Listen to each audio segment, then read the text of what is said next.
বিকশিত করবার ক্ষেত্রে যারা প্রাণপণ করে লড়াই করছেন, কমরেড মোহাম্মদ সেলিম এখন বলবেন।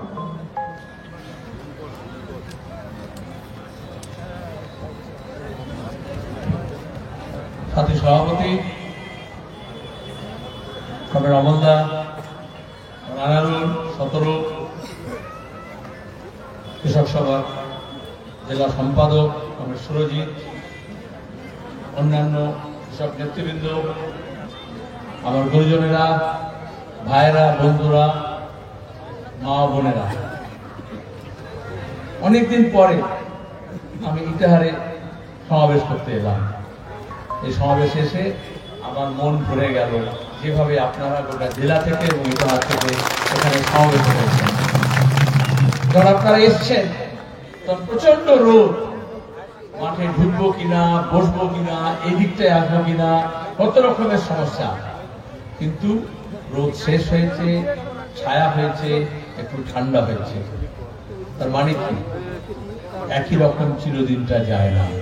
এখন গোটা দেশে, গোটা রাজ্যে যে সমস্যা, যে জঞ্জাল, যে গন্ডগোল, যে দুর্যোগ, সেই দুর্যোগও কাটবে এবং ভালো দিন ফিরে আসবে। কিন্তু প্রকৃতির নিয়মে সূর্য ওঠে, সূর্য ডোবে, বৃষ্টি হয়, রোদ থাকে, শীত হয়, গরম হয়। কিন্তু আমাদের সমাজে, আমাদের অর্থনীতিতে, আমাদের রাজনীতিতে নিজের নিয়মে হয় না। তার জন্য এক কাট্টা হতে হয়, আওয়াজ তুলতে হয়, হক কথা সোচ্চারে বলতে হয়, লড়াই করে নিজের অধিকার কেড়ে নিতে হয়। আর সেই কথা গোটা পৃথিবীতে লাল ঝান্ডা শিখিয়েছে। এখানে কৃষক সভা সম্মেলন, সেখানে আলোচনা হবে। আপনারা শুনলেন, আমার থেকে আপনারা ভালো জানেন আজকে আমাদের দেশে, আমাদের রাজ্যে, এই ইটাহারে, এই জেলায়, পাশে মালদায়, দক্ষিণ দিনাজপুরে, ওদিকে বিহারে কৃষকদের কি সমস্যা। নরেন্দ্র মোদী যখন প্রধানমন্ত্রী হলেন বলেছিলেন কৃষকের আয় দ্বিগুণ করে দেব। মমতা ব্যানার্জি কি বলেন, ও তুমি দ্বিগুণ বলেছ, উনি বললেন আমি 4 গুণ করে দেব। কিন্তু কথায় বললেন, আজও কৃষক, যখন আমরা এখানে মিটিং করছি, আমাদের দেশে কোথাও না কোথাও কেউ আত্মহত্যা করছে। ফসলের দাম পাচ্ছে না, ভালো বীজ পাচ্ছে না, বীজ বেশি দামে কিনতে হচ্ছে, বিজলির জন্য বেশি দাম দিতে হচ্ছে, সেচে ঠিক মতো জল পাচ্ছে না, তার যা খরচ আছে পোষাচ্ছে না, ডিজেলের দাম বেড়েছে, ক্ষেত থেকে বাজারে মাল নিয়ে যাবে, বাজারে তার কোনো দাম নেই। তাহলে কৃষকের কাজ, ক্ষেতের কাজ আর লাভজনক থাকছে না। গোটা দেশে অমলদারের মতো লোকেরা, হান্নান মোল্লা, অশোক ধাওলে, 500 কৃষক সংগঠন একসঙ্গে মিলে তারা লড়াই করেছে, মোদী সরকারকে পেছনে ঠেলেছে। করোনার সময় শীতে মারা গেছে অনেকে, কিন্তু লড়াই হয়েছে। কারণ এমন বিল নিয়ে আসছিল যে কৃষকের জমি, কৃষকের ফসল, কৃষকের মান্ডি, কৃষকের বাজার, এই সব, এমনকি আমাদের রেশন, এই সব আদানি আম্বানিদের হাতে তুলে দেবে, দেশি বিদেশিদের হাতে। এখন আমাদের লড়াই করতে হবে। শুধু আদানি আম্বানি, মোদী, মমতা না, ট্রাম্প বসে আমেরিকা থেকে এমন ফরমান দিচ্ছে যেখানে আমাদের ওষুধ, আমাদের কৃষি, আমাদের কাজ, আমাদের বাজার, আমাদের আমদানি রপ্তানি সবটাকে মেরে দিয়ে সে নিজের মুঠোয় নিতে চাইছে। স্বাধীনতার আন্দোলনের সময় থেকে লাল ঝান্ডা, এই জন্যই সাম্রাজ্যবাদের বিরুদ্ধে আমরা লড়েছি। আজকে দাঁড়িয়ে আমরা প্যালেস্টাইনে দেখছি আমেরিকান সাম্রাজ্যবাদ আর ইসরায়েল কিভাবে মিলিত হলে গণহত্যা হয়। ৭২,০০০ মানুষকে মেরেছে, তার মধ্যে ২৫,০০০ হচ্ছে শিশু, রুগীদেরও ছাড়েনি। আর আমরা যখন কথা বলতে চাই তখন সান পরিবার কি বলে, বিজেপি কি বলে, আর ওটা তো মুসলমান, ওটা তো প্যালেস্টাইন বলে না। তার মানে ধর্মের নামে ধর্মকে ব্যবহার করে মানুষকে ভাগ করে, যাতে প্রবল যে আছে, শক্তিশালী যে আছে সে আক্রমণ করবে, আর দুর্বল যে আছে সে বসে বসে মার খাবে। এইটা থেকেই মমতা ব্যানার্জির জগন্নাথ মন্দির। আজকে মমতা ব্যানার্জি উত্তরে যখন বন্যা হয়েছে, বিপর্যয় হয়েছে, শুনলেন পাহাড়ে, ডুয়ার্সে, তরাইতে মমতা গিয়ে বলছেন আমি বড় করে একটা মহাকাল মন্দির করে দেবো। তাহলে যখন আকাল হবে, কৃষির জমিতে বালি হয়ে গেছে, ফসল নষ্ট হয়ে গেছে, ঘর ভেসে গিয়েছে, তখন উনি বলছেন আমি ভব্য মন্দির করে দেবো। আকালের মোকাবিলা তিনি মহাকাল দিয়ে করবেন। আরে উত্তরবঙ্গের বিস্তীর্ণ অঞ্চলের মানুষ, ডুয়ার্সের মানুষ মহাকালকে মানে, কিন্তু মোদী বলেছিল না করোনার সময় থালা বাজাবেন, এগুলোকে বলে বুজরুগি। মোদী বলেছিলেন না রাম মন্দির করে দিয়েছি, তারপরে সেই অযোধ্যায় মোদী 2024 লোকসভা নির্বাচনে বিজেপি হেরেছে, রাম মন্দির করেও পার পায়নি। আসলে মন্দির ছিল, আছে, থাকবে, মসজিদ মাজার ছিল, আছে, থাকবে, গির্জা, গুরুদ্বারা, তার জন্য সরকারের কাজ না। সরকারের কাজ হচ্ছে রাস্তাটা ঠিক করা, ব্রিজটা বানানো, বাঁধটা নির্মাণ করা, বন্যাটা রোধ করা, হাসপাতালে ডাক্তার দেওয়া। একজন রোগী চিকিৎসার জন্য কখনো দক্ষিণে যাচ্ছে, কখনো কলকাতায় যাচ্ছে, কখনো পাটনায় যাচ্ছে, কখনো পূর্ণিয়া যাচ্ছে, কিন্তু অপারেশন থিয়েটারে আমাদের রাজ্যে অপারেশন করার জন্য সরকারি হাসপাতালে বেড পাচ্ছে না। এখন ডেঙ্গুর প্রকোপ হয়েছে, প্লেটলেট কমে যাচ্ছে, কিন্তু ব্লাড ব্যাংকে রক্ত পাচ্ছে না। সরকারের ব্লাড ব্যাংক, সরকারের হাসপাতাল, তাহলে সরকার কি করবে? আরে মন্দির মসজিদ লোকের চাঁদা তুলে যারা ভক্ত আছে, যারা ধার্মিক আছে, তারা বারবার তৈরি করেছে, আবার তৈরি করবে। কিন্তু এখানে সুই নদীতে কৃষক তার মাল নিয়ে এদিক থেকে ওদিকে যেতে পারে না, পচে যায়। ছাত্রছাত্রীরা এপার থেকে ওপারে যেতে পারে না। আর 2017 বন্যায় এই ইটাহারে আমি এসেছিলাম, বন্যার প্রকোপ দেখেছি, দ্বীপ হয়ে যায়, মানুষ নাড়াচাড়া করতে পারে না। তাহলে সরকারের কাজ হচ্ছে বাঁধ নির্মাণ করা, বন্যা নিয়ন্ত্রণ করা, ব্রিজ তৈরি করা। সরকার সে কাজ করছে না। আমরা এখন লাল ঝান্ডা রাজনীতি করি, যেমন কৃষকের কথা বলি, বেকার ছেলে মেয়েদের কাজের কথা, মহিলাদের সম্মানের কথা, আদিবাসীদের অধিকারের কথা, তপশিলি জাতিদের মান সম্মান নিয়ে বাঁচার কথা, সংখ্যালঘুদের নিরাপত্তার কথা, এই সবকে জুড়তে হয়। আর দক্ষিণপন্থীরা মানে হচ্ছে মহিলা পুরুষ আলাদা, উত্তর দক্ষিণ আলাদা, মন্দির মসজিদ আলাদা, হিন্দু মুসলমান আলাদা, রাজবংশী আলাদা, আদিবাসী আলাদা, এই ভাগ করে। কেন এই বিভাজনের রাজনীতি হয়? কারণ মানুষ যত ভাগ হবে লুট তত বাড়বে। আমাদের কল কারখানা, পোস্ট অফিস, ব্যাংক, বিমানবন্দর সব লুট হচ্ছে। আমাদের কৃষি, আমাদের দোকান, ব্যবসা বাণিজ্য, যে মাছের জেলে যে মাছ ধরত, তার জলাশয়, তার জল, তার পুকুর, তার নদী সব হাতের বাইরে চলে যাচ্ছে। আমরা বামপন্থীরা মানে এই কৃষক সভা বলেছিল তেভাগা থেকে, তার সঙ্গে লাঙল যার জমিদার, যোদ্ধার জমিদারদের হাত থেকে জমি কেড়ে নিয়ে যখন বামফ্রন্ট সরকার হয়েছে আমরা জমি বন্টন করেছি। তো সেখানে শেষ নয়, সেচের ব্যবস্থা করে 1 ফসল জমিকে 2 ফসলি 3 ফসলি করা, কিন্তু শুধু কৃষিতে হবে না। তাহলে কল কারখানা চাই। তাহলে আজকে যেরকম পরিযায়ী শ্রমিক এক রাজ্য থেকে অন্য রাজ্যে চলে যাচ্ছে, শুনলেন শত্রুকের কাছে কিভাবে আক্রমণের শিকার হচ্ছে, কখনো রোহিঙ্গা বলছে, কখনো বাংলাদেশি বলছে, অপমান করছে, ভাষার নামে হোক, ধর্মের নামে হোক, পোশাকের নামে হোক, খোরাকের নামে হোক, চেহারার নামে হোক। আরে আমাদের দেশে আমরা সবাই এক কাট্টা হয়েছিলাম, নানা ভাষা, নানা মত, নানা পরিধান, বিবিধের মাঝে দেখো মিলন মহান। স্বাধীনতার সময় থেকে আমরা বলে এসেছি। এখন বিজেপি আরএসএস এই বৈচিত্র্যকে মানে না।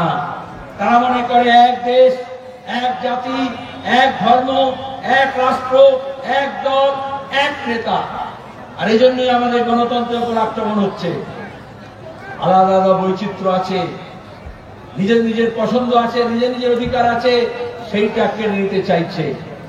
এই যে এসআইআর করছে না, বিহারে তো আমরা দেখলাম, আসামে তো দেখলাম, ঝুলি থেকে বেড়াল বেরিয়ে গেছে।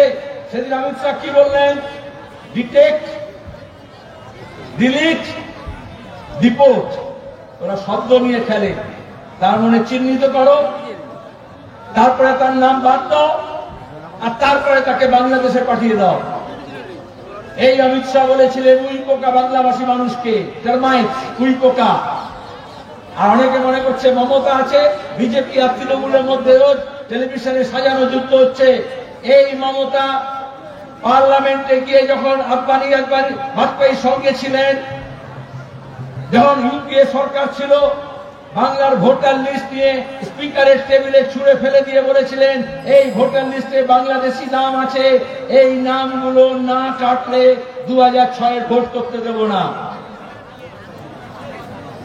এখন যখন হরিয়ানায়, মহারাষ্ট্রে ভোটে চুরি হয়েছে, দিল্লির ভোটে চুরি হয়েছে, সবাই যখন ভোট চোরের বিরুদ্ধে বলছে, ইলেকশন কমিশন তখন ভোটার লিস্টের কথা বলল।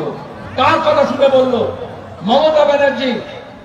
তিনি নেতাজি ইন্ডোর স্টেডিয়ামে জানুয়ারি মাসে মিটিং করে বললেন এই ভোটার লিস্টে অনেক গন্ডগোল আছে, আমাদের তৃণমূলের কর্মীরা পাড়ায় পাড়ায় যাবে আর ভোটার লিস্ট করবে, আপনাদের মনে আছে। আর এখন বলছেন আমি এসআইআর আটকাবো। একইভাবে সিএ সময় বলেছিলেন, একইভাবে ওয়াকফ আইনের সময় বলেছিলেন। এখানে বাজার গরম করেন, আর দিল্লিতে গিয়ে ভাইপোকে গরু পাচার, কয়লা পাচার, বাড়ি পাচার, ওই যে কাকুর গলা সরে ধরা পড়েছে, শিক্ষক নিয়োগে দুর্নীতিতে টাকা গিয়েছে কার কাছে, তাতে যাতে পিসি ভাইপো ধরা না পড়ে এই জন্য মোহন ভাগবত আরএসএস সঙ্গে সেটিং করছেন। আমাদের মুসলমান ভাই বোনদের বুঝতে হবে আরএসএস সরাসরি রাজনীতি করে, ধর্মের নামে করে, ধর্মীয় আবেগ উন্মাদনা তৈরি করে মানুষকে ভাগ করে। আর মমতা ব্যানার্জি হেজাব করে, একটু ঘোমটা দিয়ে, একটু মৌলানা মৌলবীকে পাশে রেখে কি করেন? তিনি ওই ধর্মাশ্রিত রাজনীতি করছেন। ওরা রাম মন্দির করছে, তিনি জগন্নাথ মন্দির, আজকে মহাকাল মন্দির করছেন। এই রাজনীতি আমাদের বাংলায় ছিল না। বামফ্রন্ট সরকার যখন ছিল 34 বছর, আমরা কি নিয়ে লড়াই করতাম? আচ্ছা, বালুরঘাট 1 লাখ কি রেল লাইন করতে হবে, হলো?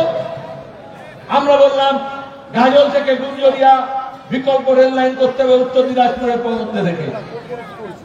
আচ্ছা, আমাদের দক্ষিণ দিনাজপুর থেকে কালিয়াগঞ্জ, বুনিয়াদপুর থেকে কালিয়াগঞ্জ রেল যোগাযোগ করতে হবে।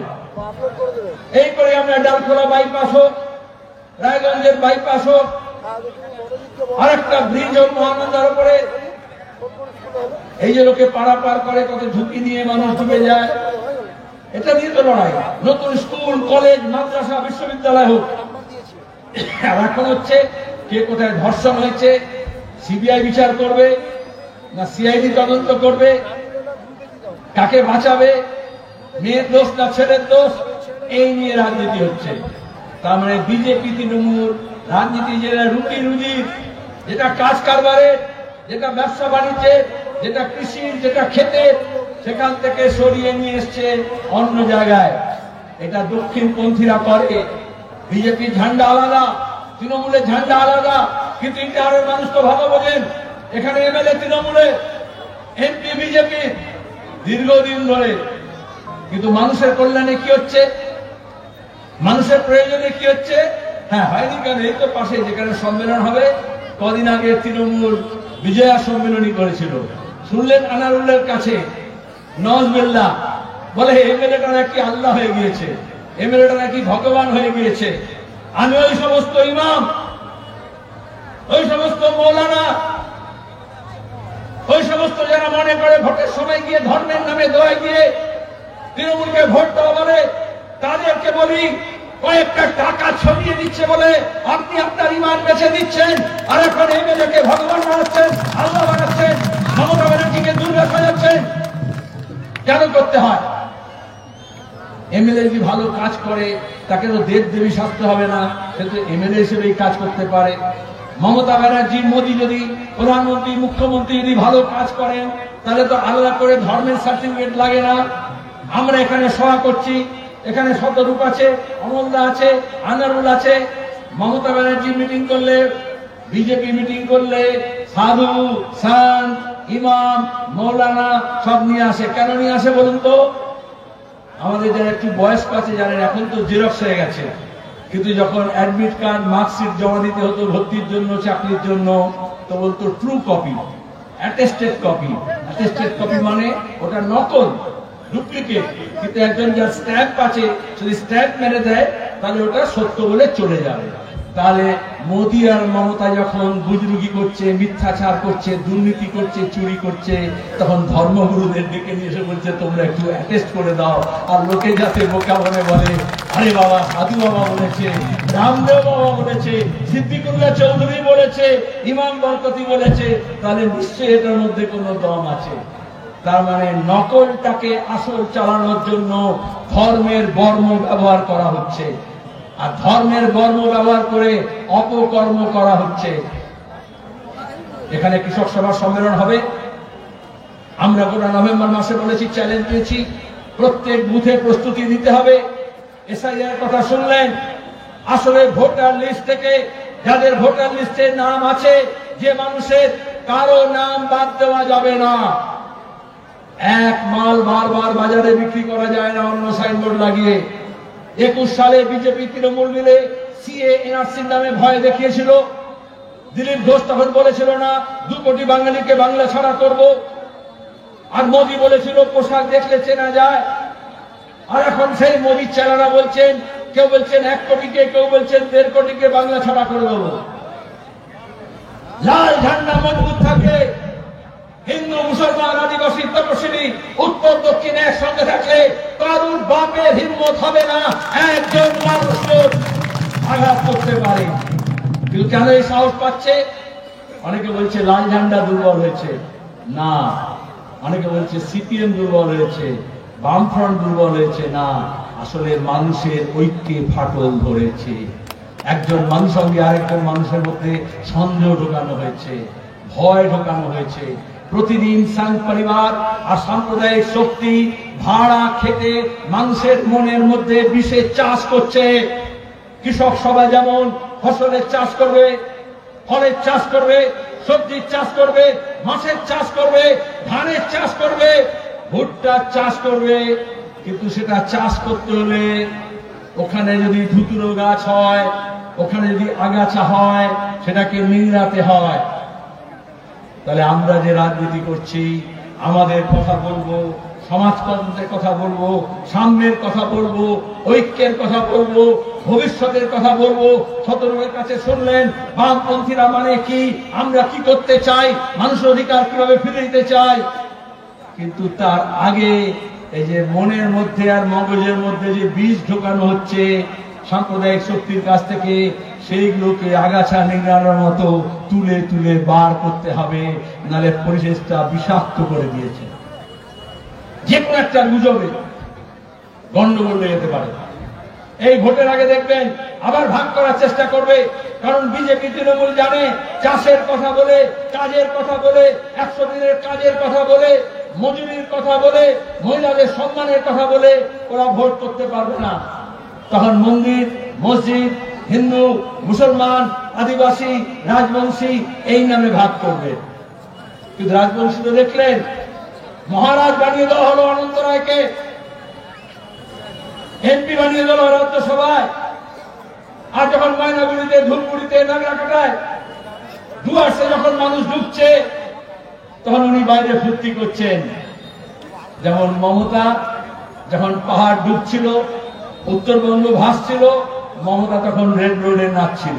কিন্তু এমনি এমনি নাচলে তো হবে না, দুর্গা কার্নিভালের নামে নাচে, তাহলে বলে সামনে এটা ধর্ম হচ্ছে। এই জন্য বিজয়া সম্মেলনের নাম করে এখানে বিহার থেকে বার ডান্সার নিয়ে এসে নাচন কল্যাণ করিয়ে আমাদের ছেলে মেয়েদেরকে বোঝাতে যায় যে এমএলএ কত ভালো কাজ করছে। এই আসল এবং নকলকে বুঝতে হবে। ধর্ম নিজের জায়গায় থাক, ধর্মকে টেনে হিঁচড়ে রাজনীতির মঞ্চে নিয়ে আসা, ভোটের ব্যবসায় নামানো, এ কোথাও কেউ বলেনি। আপনাদের অভিজ্ঞতা হয়েছে, ইটাহারের মানুষকে আবেদন জানাবো, পরিযায়ী শ্রমিক যখন অন্য রাজ্যে গিয়ে কাজ করে, তাহলে আমাদের সরকার হোক আর কেন্দ্রের সরকার হোক তার পাশে দাঁড়ায় না কেন?